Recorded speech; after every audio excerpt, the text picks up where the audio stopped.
세 번째 인물로 좀 넘어가 보겠습니다. 세 번째 인물. 윤미향 의원입니다. 윤미향 의원. 네, 이건 저희가 이 기사가 아니라 좀 CG를 보면서 좀 얘기를 해볼까 합니다. 윤미향 의원 어제 본인의 이 정연 후원금 사적 유용 혐의에 대한 항소심 재판 결심 공판이 있었습니다. 결심 공판, 검찰이 몇 년형을 주십시오라고 얘기하는 그 공판을 결심 공판이라고 얘기를 하죠.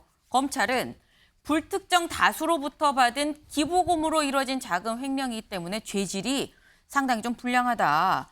원심 구형과 같은 선고를 내려달라. 원심 구형이 5년이었거든요. 징역 5년을 징역 5년을 주십시오라고 구형을 했습니다. 여기에 대해서 윤미향 의원 이렇게 얘기를 했습니다. 30년간 사적 이익을 취하려 하지 않았다. 시민운동가에서 국회의원이 되는 과정에서 치른 대가, 국회의원이 되는 과정에 치른 이 대가가 너무 크고 깊다라고 말하면서 최후 진술 중에 오열을 했습니다. 최 변호사님. 네. 윤미향 의원의 이 오열, 상당히 굉장히 좀 많은 감정이 담겼을 것 같아요. 무엇이 있을까요, 그 감정? 많은 국민들은 악어의 눈물이라고 생각하죠.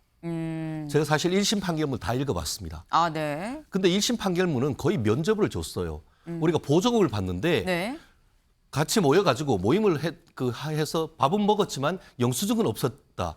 근데 영수증은 없지만 밥은 먹은 것 같아. 네. 그래서 무죄다. 이렇게 돼버렸어요. 그러면은 앞으로 보조금 받은 사람들 영수증을 남겨둘 이유가 전혀 없어요.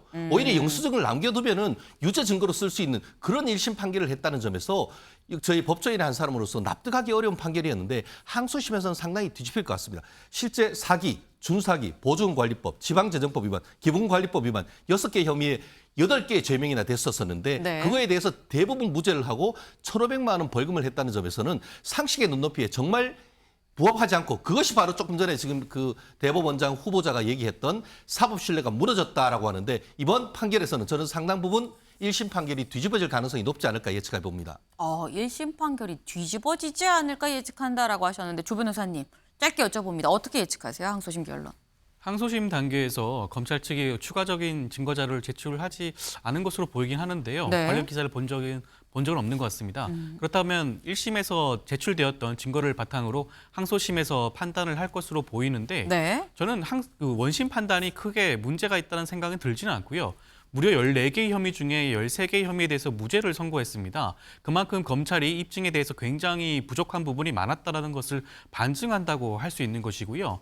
지금 윤미향 의원 같은 경우에는 물론 1억 원 넘는 돈 중에 횡령 금액 중에 1,700여만 원인가요? 그 정도가 인정이 되었다고는 하는데 그렇다고 하더라도 1,500만 원의 벌금형이 선고되었습니다. 그렇다고 한다면 정치인으로서는 큰 타격을 받을 수밖에 없는 것이고요.